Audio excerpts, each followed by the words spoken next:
Good afternoon, good evening, wherever you're consuming this podcast. Welcome to BasTalk, your everyday work life balance, your work life balance, whatever floats your boat.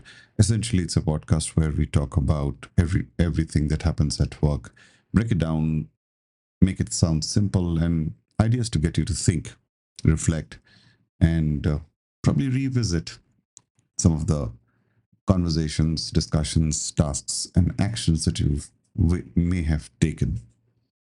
It is largely dedicated to the work X between 5 to 15 years. That doesn't mean folks below 5 years won't find this relevant, or folks greater than 15 won't find it useful. It will.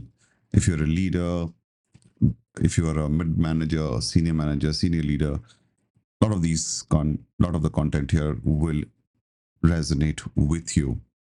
That's the intent and goal. I hope that's what I get to hear. It also will help people who are in non sales and business development functions, while the content largely is based off of interactions of sales and business development. It doesn't mean folks from finance or, say, pre-sales or product or any of the other marketing, any of the other cross-functional departments, because a lot of the content revolves also around conflict resolution, collaboration, stakeholder management, people engagement, and so on and so forth. That's kind of horizontal. It cuts the content cuts across horizontally across organizations. It'll be relevant to you as well.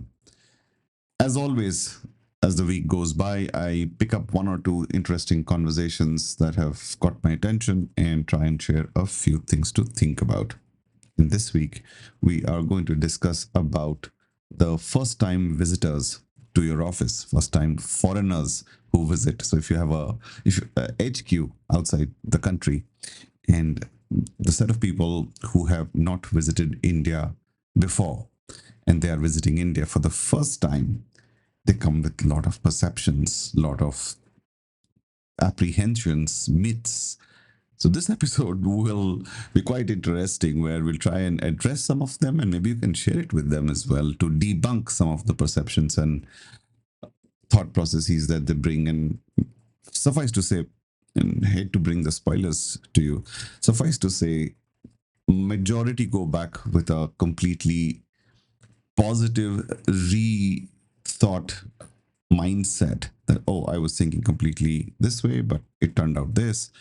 And it's usually a favorable experience. So I'll touch upon a few things and see if it resonates with you. And if you're expecting someone, if you have a leadership coming in from HQ, then this episode will resonate with you. So sit back, relax. You know where to reach me, right? On BasTalk. That is www.bustalk.in, BASTLK.in. Do leave a review. A lot of you listen to the content. I urge you to leave a review. Bouquets and brickbats, all welcome. You can reach me on LinkedIn, IN/IronBan, or the fastest way is on platform X.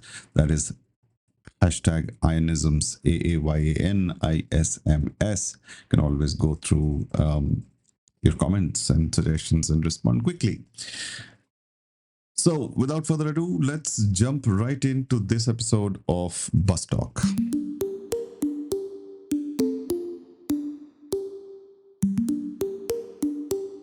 Is it safe to drink the water here? Why does everyone call me sir? Do you all ride elephants to work? Okay, that's it, stretching it a bit too far, but it did happen. Not in the recent times, of course, but yeah, if early 90s, folks visiting India for the first time really didn't have much of a clue. Media coverage was less. Internet was not yet completely mainstream. So whatever stereotypical image that you had of India is what you took back home, and largely that was propagated by, say, the BBCs of the world, where the moment India as a word appeared on their televisions, which was anyways a rare phenomena or occurrence, the image that would conjure up was that of a crowded Chandni Chowk street in Old Delhi, with cows sitting on the road and two people pulling the carts and cycles and chaos. That's and or the other favorite, of course, slums. Could probably pan into Dharavi slums or some of the other slums that the country had, and so on and so forth. So much for incredible India at the time, right? So I would kind of then blame people for having this perception about India that, oh my God, what kind of a country is this? And uh, largely different from where they were coming, assuming they were coming from more developed economies. And I'm not necessarily naming a particular country, but you can imagine folks who have are in multinational corporations and work in global organizations have HQs in United States or in the UK or some of these more developed economies. When they first come to India, UK of course was probably a little more aware of India, give you that, but large part of United States outside of the coasts had little to no information of India or how India function or exists even. So this was not too far when somebody said, so how do you get to the airport was the precise question that somebody asked me way back when. I said, yeah, my cheetah is parked outside and I have a couple of elephants in the garage. But we have come a long way since then. Clearly, it's not that bad right now. There isn't that much more information and awareness that and sensitivity. And given the advent of woke culture, there's little more awareness of where people are going, and of course it helps, those of you, if you know that when you travel to another country, you have the travel advisory, so that helps give you some cultural insights, nuances.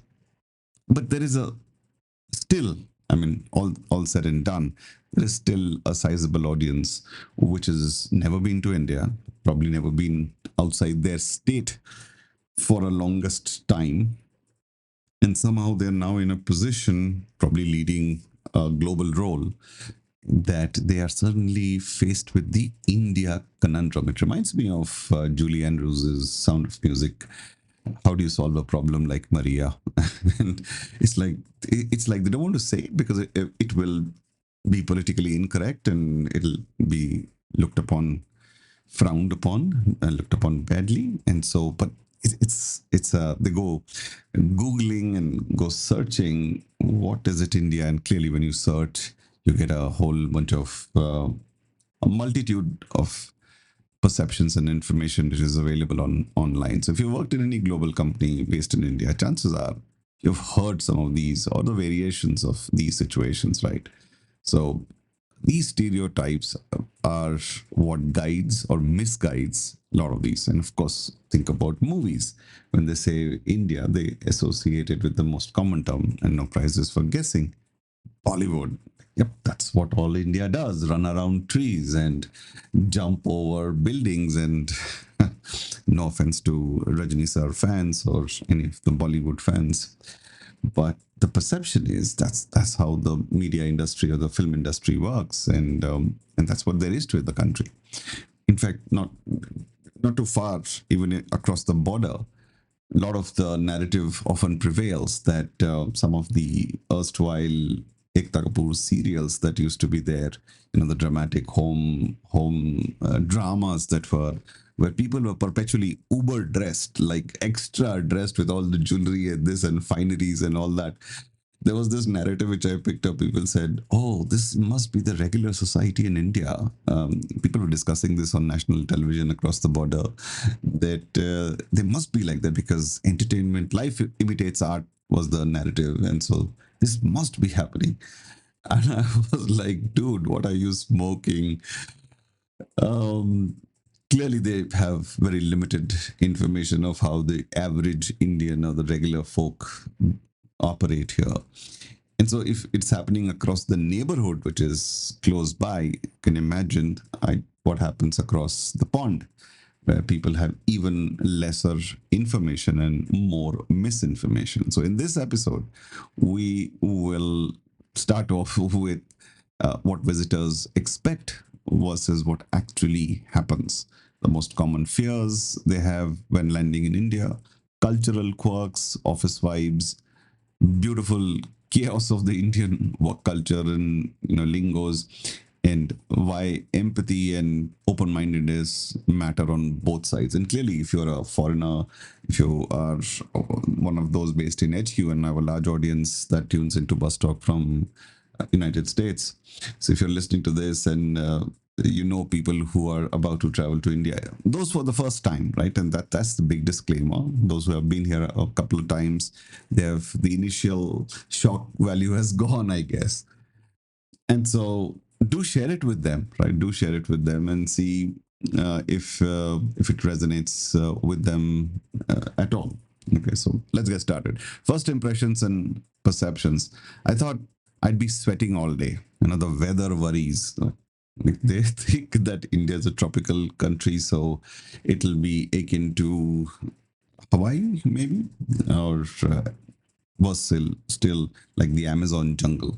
I think there was this meme, and I know it's been a while now. That's no longer the case, but there was a meme where people thought outside of the Americas there was sand, then there is noodles, and then there is jungle and snake charmers.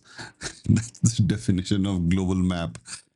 I'm sure a lot has changed. I just think about our seniors, yeah, in the 90s and the 80s, and how they would have dealt with stereotypes. We still have a lot of stuff to show. Like many a times when people land here, and I say that, at any point in time during the year, you have snow in the country. There is a desert storm that might happen. There is intense rain and the intense heat. All of the four extreme conditions could be prevalent 365 days a year in different parts of the country. That is a big deal breaker. Not deal breaker, like myth buster.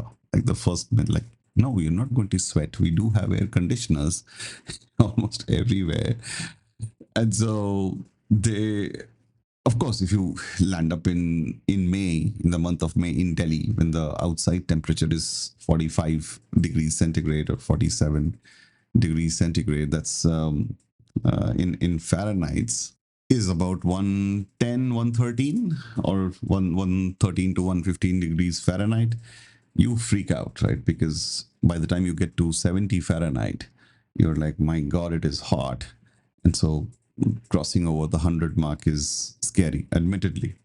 But the point is, if you're worried about extreme climate and temperature, your exposure, the limited time that you have that you visit, you typically come on Sunday night when it's night. So from the aircraft, and I know I'm being a little banal about this, but bear with me.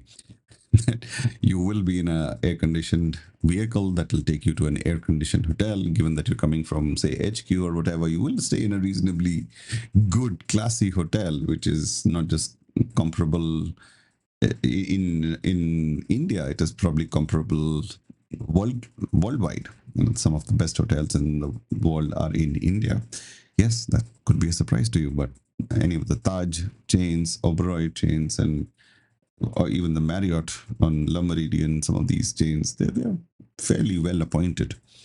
And so, Leela chains, let's not forget that, right?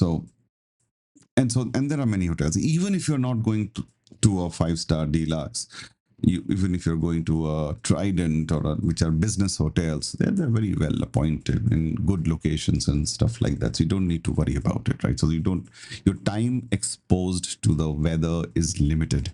So you spend the night in the daytime. Somebody will come to pick you up. You have a chauffeur-driven car, and then you land up in in a air conditioned office, yeah, and then of course, my reference point is, of course, multinational companies, B2B, those kind of environments, reasonably large organizations. So bear with me on the anomalies that there are. Obviously, there would be, if you go to a small NGO outside the metro somewhere, and they might not have air conditioning fair. But I'm speaking of the large, big tech world, right? Largely not just big tech or tech world, if you will. And there, even the co-working spaces are very well appointed, very well connected, super hygienic. And just so that you know, and that's one of the worries people have, other than weather, is it hygienic? Like, yeah, it is hygienic. You don't need to worry about there is bottled water. Yes, you can't drink tap water, I'd give you that. I wouldn't. But on the flip side, I was in San Francisco a couple of months back. I didn't drink the tap water there either. Trust me.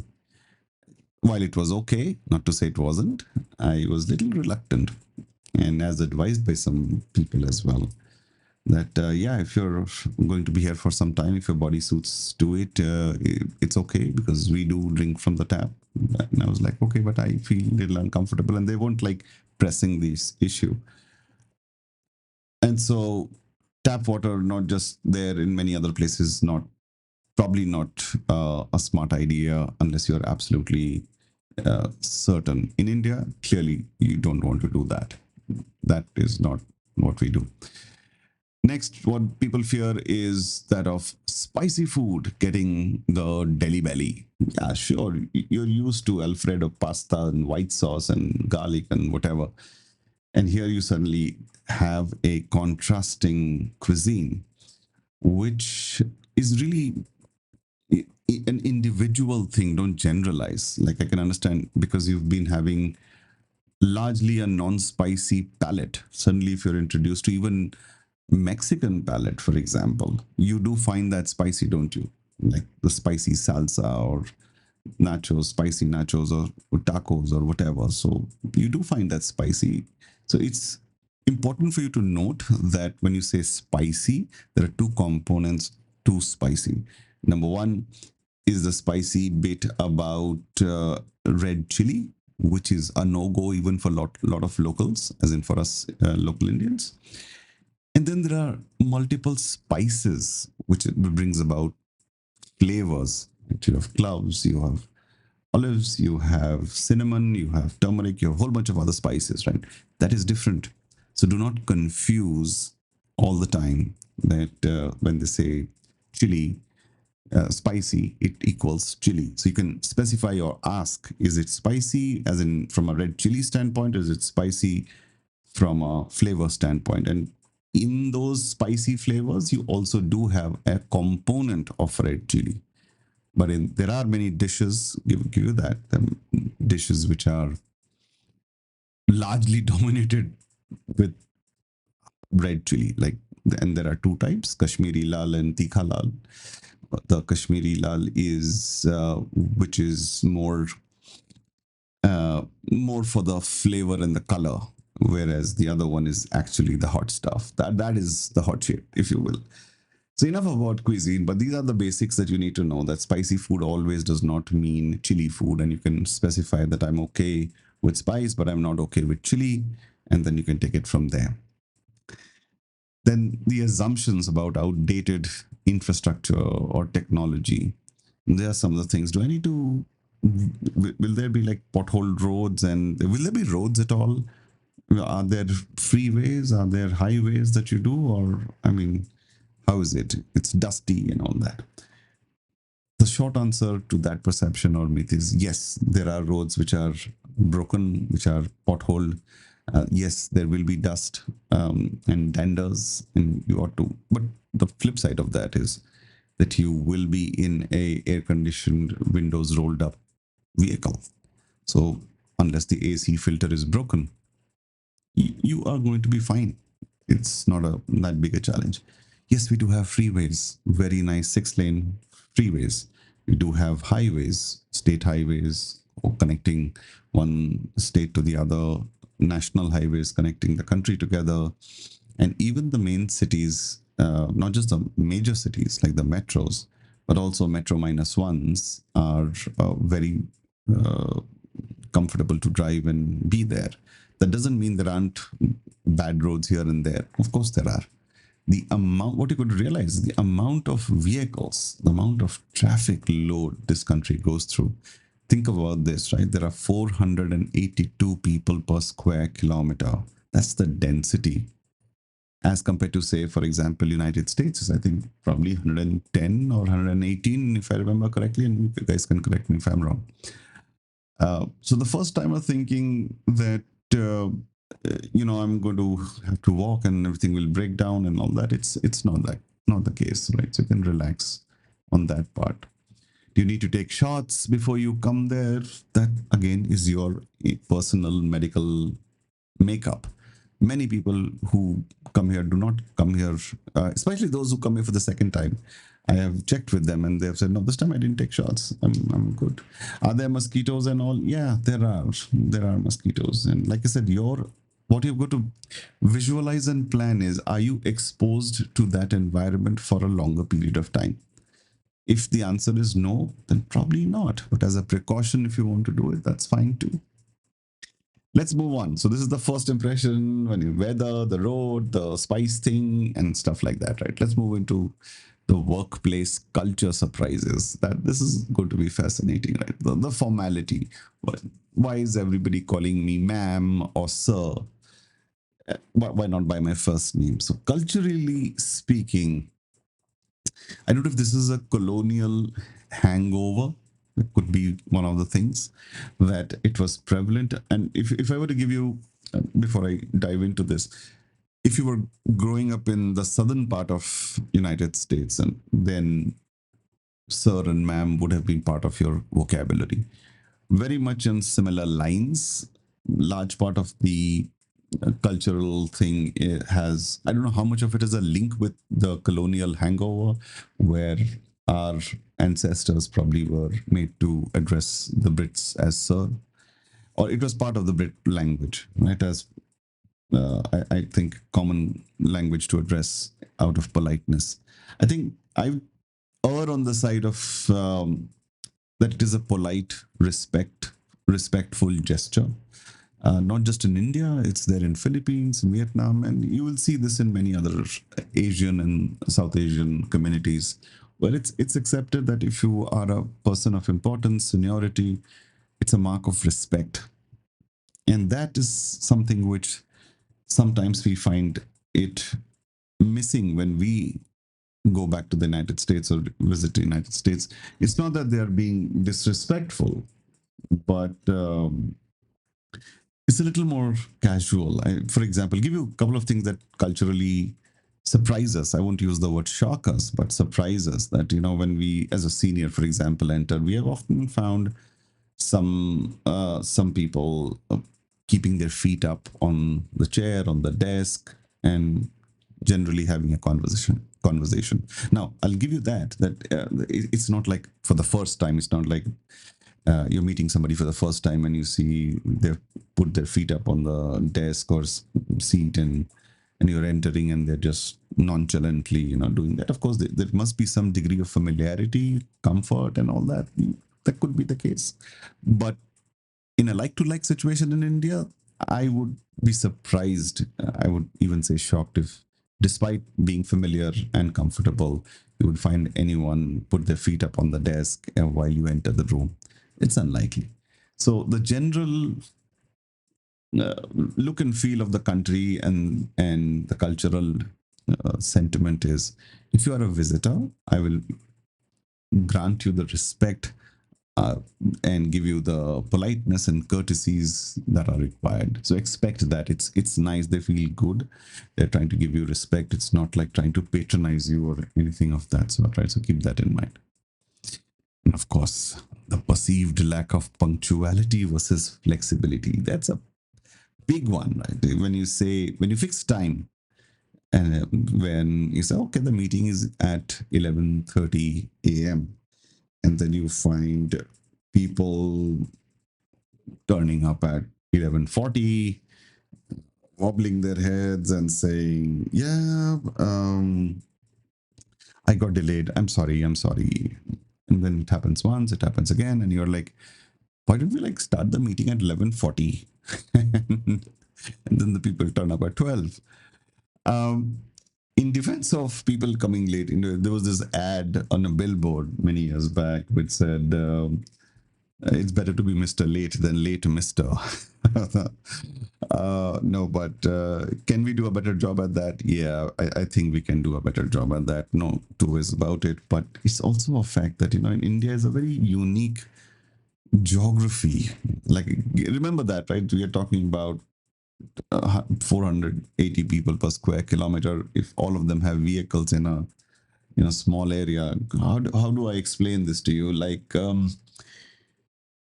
think Manhattan, right? So that area in New York, right? Think Manhattan. In Manhattan, you can imagine how crowded it gets and everything. Just multiply that by 3x or 4x in that area, or in that limited space, say Fifth Avenue, Sixth Avenue, Seventh Avenue. In that space, given the traffic which exists today, which you are privy to, which you know, just multiply that by 3 times or 4 times in the same space. That many more vehicles, that many more people, and then you on a at any point of time, right? There's no like less rush hour time. Morning hours, rush hours, because a lot of people realize that, oh, if I travel at 8:30 in the morning, everybody's traveling at 8:30. So I think I should probably leave an hour earlier, which is 7:30. And then suddenly now 7:30 is jam packed, and so is 7 o'clock. Likewise, when you exit the office, if you try exiting the office at 6:30, it's highly likely that you're going to probably get stuck for about an hour or two if you're any of these metros, unless you absolutely stay very close to the office, right? So to give you a sense, say a 10 mile, and I'm giving it in miles if folks outside the country listening to this, in kilometers, if you say 15 kilometers, could well take you an hour and a half to get from point A to point B. And so when people turn up late, then yes, it is disappointing and frustrating, but it is also reality that there are instances and situations where you just get stuck right at outside the office. You can plan and you can go in advance and you can do that much, but you can't do much beyond it. So yes, it is both an excuse, but also not an excuse. It's a genuine problem. And so take it with a grain of salt and probably cut some slack and say, okay, that's all right. So don't get frustrated if people turn up late. I can understand if they're in the office and coming late. That is not acceptable. That is not acceptable. That once you've committed a time, so make that distinction.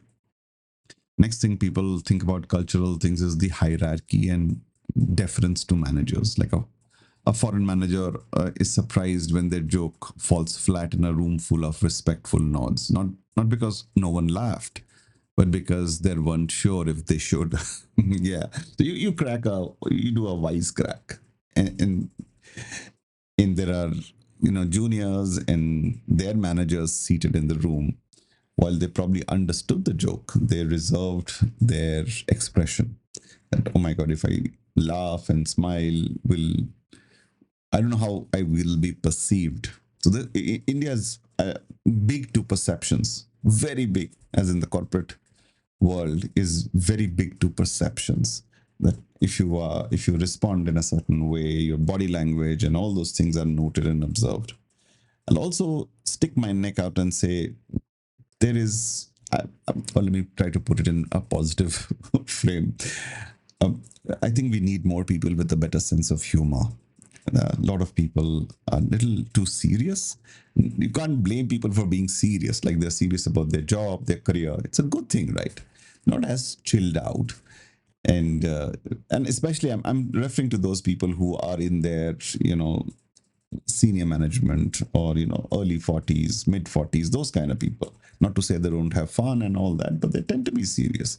The fun types are those who are in their 30s, in their 20s. They clearly have a lot better sense of humor, a funny bone, and they understand that, but they also get culture doctrinated depending on the organization situations. Clearly, when the difference between the previous generations, if you will, of the 2000s and then say post 2020s, is there's a lot more exposure to how global workforce works, and so they're more comfortable with nuances, with jokes or subtlety now than what they were, say, 15, 20 years ago. So if you are trying to crack a joke, unless it's very local phrase or something, like if you give a baseball example, I mean, people know Red Sox and Yankees because they've been gifted caps, but beyond that, if you're going to crack a joke on that, oh, he tried to hit a home run, but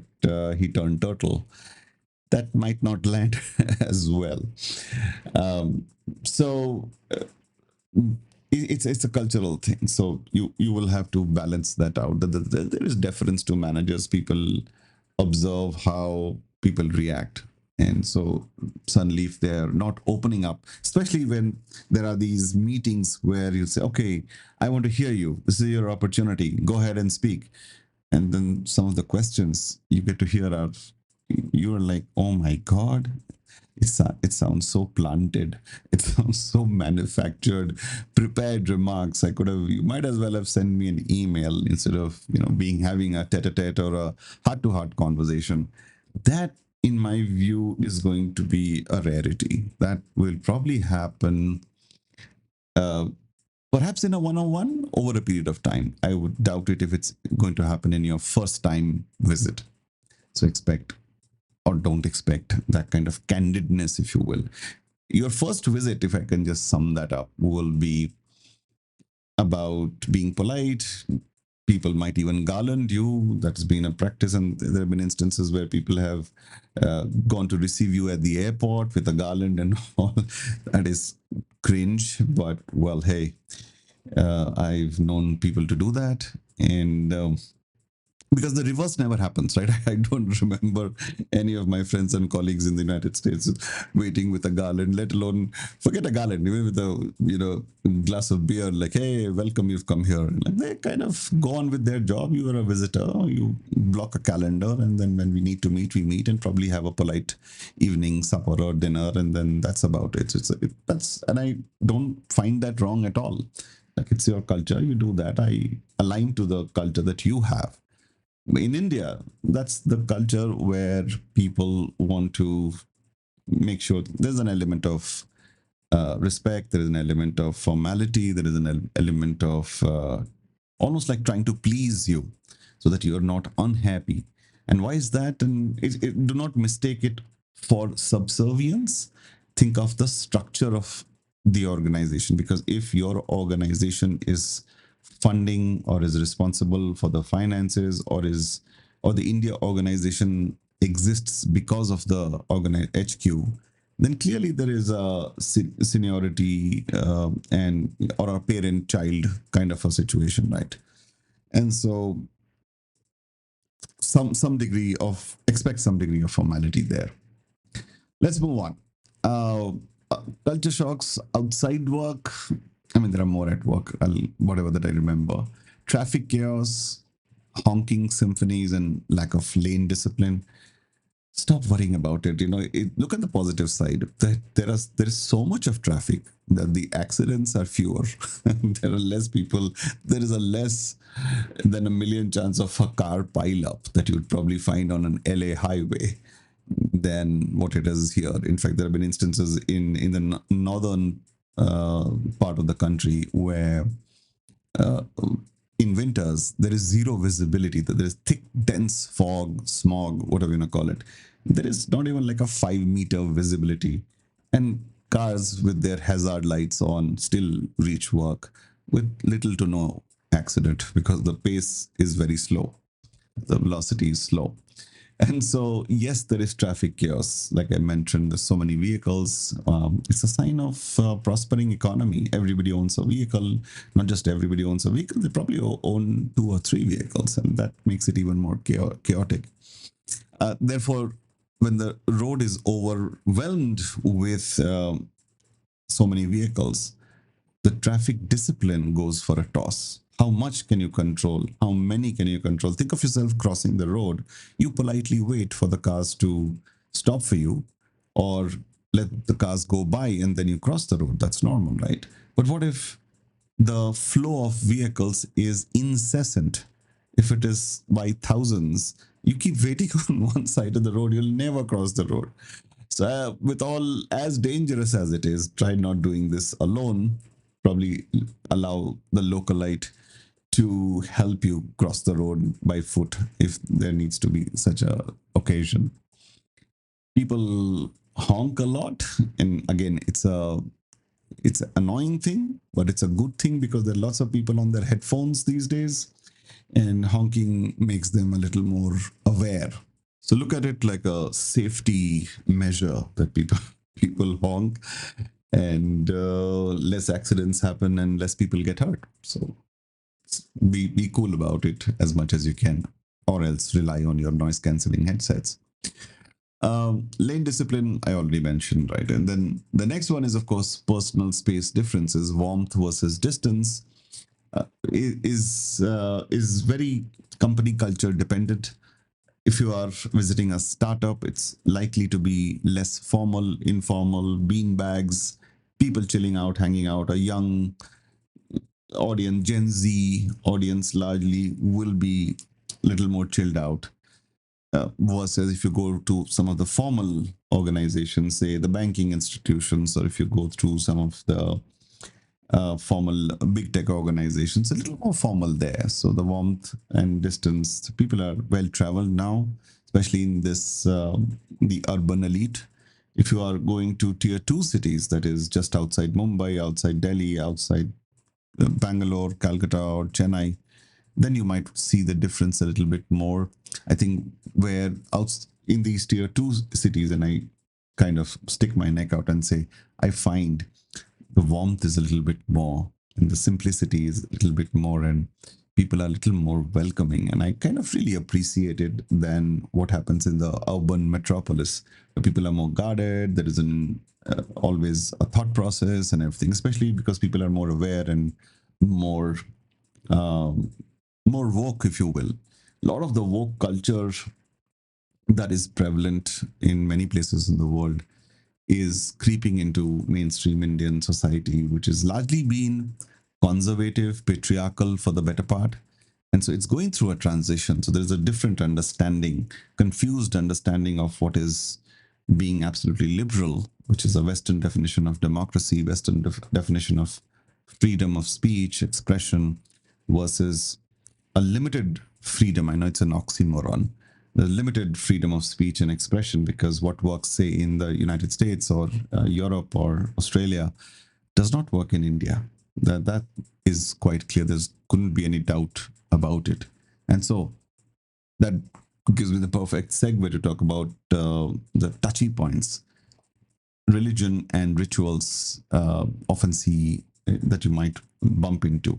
I know a couple of folks landed up during Holi, and they love the fervor and the colors, but there is a ritual to it, and there's no voodoo ritual in case if you're getting spooked about it. These are all nice rituals, colorful rituals where we pay our respects to the deity, and India is home to 300,000 gods. I'm no religious expert, so if I were to give you a crash course in Indian religion, I can say Hinduism is more of a way of life than a prescription. Nobody asks you to convert to being a Hindu. Nobody asks you to follow this or else, like that. So Hinduism is more of symbolic. So all the gods that you see doesn't necessarily mean, we also believe in one God. So just so that you know, the ultimate one, right? And then we also have the Trinity, and Brahma, Vishnu, and Maheshwara. I'm talking about the Hindu side of it right now, and which is the majority population. And then there are lots of symbolic representation. There's a goddess for literacy, education, God Saraswati. There's a goddess, I should say, for wealth, which is Lakshmi, wealth and wealth creation and everything, business, if you will. There's a god for removing obstacles, which is Lord Ganesha. So if you're starting something new, venture, you pray to this particular deity to say, remove all obstacles, problems, make my business successful, and so on and so forth. And each of these take their own uh, shape, size, or form, depending on what part of the region you are. There are holidays declared nationally as well as regionally, and there will be, you can see pujas, as we call it, the ritual, the prayers that happen many times at the workplace. The workplaces are beautifully designed and decorated, and you will see floor art, which is called a rangoli. You will find that during Diwali or some of the major festivals. A lot of the subcultures have the New Year's start. Like for you, you follow the Georgian calendar where 1st of January is considered New Year. For many in India and many cultures, we have 14th of April as the beginning of the year. So many consider starting their financial books after Diwali. Diwali typically, the festival of lights, is towards the end of the year, calendar year for you, like somewhere around October, November time frame, and they begin the new book of business after that. India government or India's fiscal classically is from 1st of April through 31st of March. So 31st of March is end of Q4 for many India corporations. And so what happens is you will find these kind of practices in office. And so don't be upset by it. Don't be, I mean, just go with the flow. We are not very rigid as a society. We will invite you and ask you to participate. And if you're not comfortable, you should let them know, and people should be fine by that. Like, for example, if you're requested to wear the traditional attire, which is known as kurta and pajama, which is a I don't know how to explain this to you in English. It's like a cotton long top with a cotton trouser, very thin linen, if you will, sometimes. A very nice fabric, actually, great designs. And if you're not comfortable, don't do that. And for ladies, they will request you to drape you in a sari or a salwar kameez or whatever that you are comfortable. Very elegant, and I'm often find it quite striking that why the Western world has not got this, why Indian attire has not got the Western attire or uh, uh, fashion sense that there is. It really suits a lot of people. So you will find some of these things happen if you time you visit sometimes around the festival. But I'll also say that in 12 months there are 14 festivals. I mean, not literally, it's a phrase, it's an expression, that there's so many festivals that go on, that every month there is something or the other, but not all are as grandiose or stuff like that. But that's how it is. Then comes the geopolitical situations and conversations, right? Clearly, India and Pakistan are going through their issue for a very long time, even more so now. Best to steer clear of it, and I know you will, but there is the general rhetoric that you might hear here every now and then, or some comparisons or some wisecrack going on. Usually not very encouraged at most workplaces, but if you do chance upon such a conversation, then I mean, depends on your political inclinations on what side. Clearly, right now the sentiment in India is not very pro Pakistan. Wasn't ever very pro, but it wasn't at a hostile level. Right now, people are very upset, very unhappy about the recent terrorist attacks in Pahalgam, which led to a skirmish, and people are unhappy that people are talking about the India's retaliatory response, but nobody's talking about the reason for that retaliation, which was the terrorist attack on innocent civilians, where 26 tourists died on the basis of religion. So that is a bit of a tricky thing. I won't go into the geopolitical situation of the country. That's not for BasTalk as a content. If you want to hear more about it, you can switch to Ionisms. That's the other podcast I have, which is I do sometimes on YouTube, and so you can check Ionisms. That's more about movies, pets, cricket, and geopolitics. But bus talk is strictly for stuff that happens at work. So this I'll leave that out. But you don't need to worry. I know off late, there was this main cricketing event called IPL, Indian Premier League, which is think of it like your Major League Baseball, right? Something like that. So a lot of foreign players were here, and when the skirmish became very serious, all the foreign nationals were very well taken care of. They were escorted to safe places. They were always handheld and walked, side by side, and safely. If they wanted to exit the country, they were, provided a safe passage. Important you know that, because when these things happen and we can't do away with our neighbors, right? And whatever the situations are, we go out of our way to ensure that guests visiting us will never get harmed. That much I can, short of guaranteeing to you, I can probably extend a strong assurance that you will never be in a situation where you won't have people supporting you or helping you if some shit has hit the fan.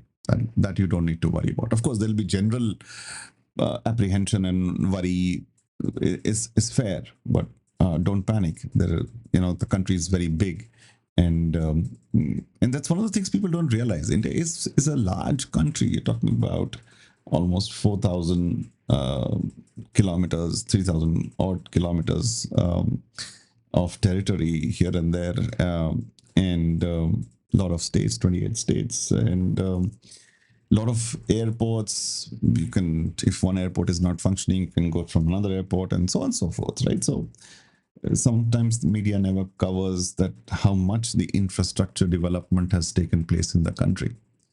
So don't worry about it beyond a point. I just want to keep it light, right? So the word is good luck. The lightning misses you and strikes the tree behind you. What is bad luck? The tree falls on you. So if that shit happens, that happens. Can happen anywhere in the world, right? So I think now the world is a little more sensitive and aware of that. Unfortunate events like terror attacks can happen anywhere.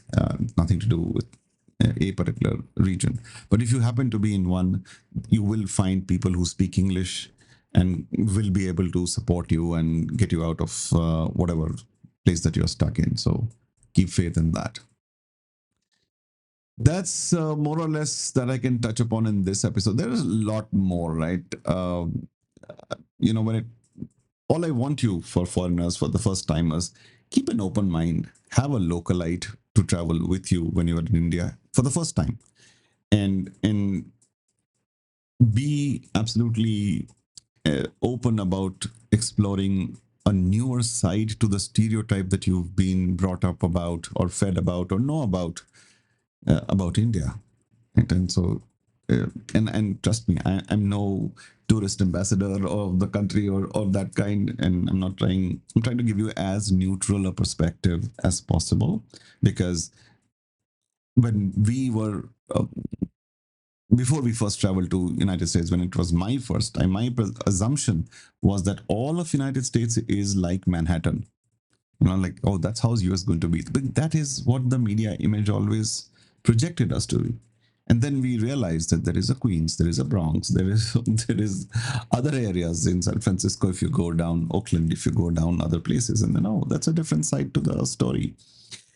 Not and it's perfectly okay. I don't mean any disrespect. I said every region has its own media friendly sites and not so media friendly sites, and you don't want to show it. That's okay, but important to realize that it's not a 360-degree view of the place. So when you next time when you see an India footage and you see two cows and a slum and five cars gridlocked, remind yourself that that is just one part of the city or one small area in a big city or a state. Rest of the state is not like that. Rest of the area is not like that, right? So keep that rationalization or rationale in your mind, and do visit India whenever you want to and whenever you can, and take back happy memories. That's all the time I had for this fun episode, I would say, culture episode, if you will. India can be overwhelming, charming, confusing, inspiring, often in the same day. But that's what makes it magical. And that's why every global colleague out there should make that first visit with an open heart and mind. I really hope this gave you some better insights about India than you ever had. And I look forward to seeing you, meeting you if you happen to be in the country. Do reach out to me. Happy to give you references of places which are traditionally not on the map. Like people say, oh, I want to go visit the Taj Mahal and Goa and all that. But did you know there are places just maybe an hour or so away from Goa, which are absolutely stunning, which seldom or never get talked about? Or go down Coorg, Coorg. Check that place out. It's, oh my God, it's like about 5 hours drive from Bangalore. These are some places which ought to be on the global map, right? So happy to share some if you do care. Until we meet the next time, stay well, stay safe. You're listening to Iron, and this is your favorite show, BasTalk. Peace out.